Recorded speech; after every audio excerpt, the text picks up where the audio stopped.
National mime festival. আমরা দাঁড়িয়ে রয়েছি সল্ট লেকের ইন্ডিয়ান মাইম থিয়েটারে।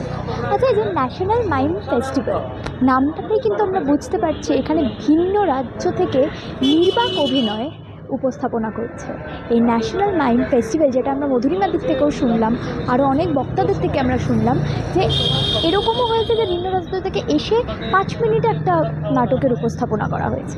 তাই এই যে কালচারাল ডাইভার্সিটি বা এই যে ডাইভার্স, মানে কী বলবো, এই যে থট প্রসেস বা ডিফারেন্ট পার্সপেক্টিভ, এই সবকটাই কিন্তু তুলে ধরছে ন্যাশনাল মাইম ফেস্টিভ্যাল। আমরা আরও জানবো, আমরা ভেতরে যাব এবং আরও লোকেদের সাথে কথা বলে নেবো। এইসব কেমন লাগছে? দারুণ লাগে আমাদের আসলে।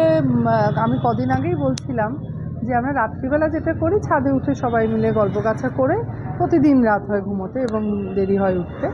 কিন্তু যেটা আমি বলছিলাম যে মার্চ মাস এলেই একটা আমার মনের মধ্যে একটা ইরিটেশন হতে থাকে যে আবার মার্চ মাস এসে গেছে, আমার অনেক পরিশ্রম করতে হবে, আবার লোকজন আসবে।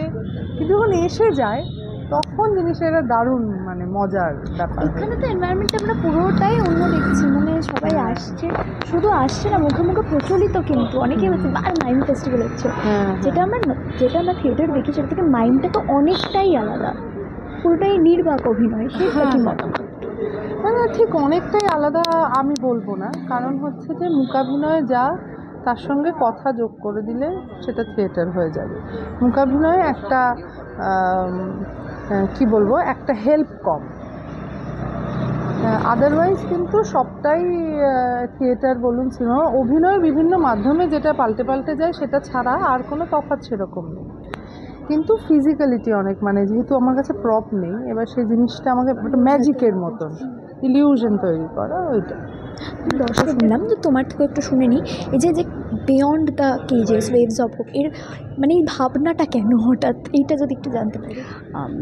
আমি বলবো কি, এই ভাবনাটা কিন্তু দেবকুমার পালেরই ভাবনা। আর ওয়েভস অফ হোপটা আমরা প্রথমে একটা কথা হয়েছিল যে শুধু মেয়েদেরকে দিয়ে মাইম ফেস্টিভ্যাল করা হবে, তো তখন আমাদের এটা যে আমাদের জীবনের যেটা চলার পথটা তো খুব মসৃণ নয়, তাতে যে তরঙ্গ রয়েছে তার মধ্যে থেকে আমরা আশার আলো দেখতে পাই। সেইভাবেই নারীদের মধ্যেও সেই আমাদের চলার পথটা কীভাবে চলে সেইটাতেই আমরা যাতে আশার আলো দেখতে পাই।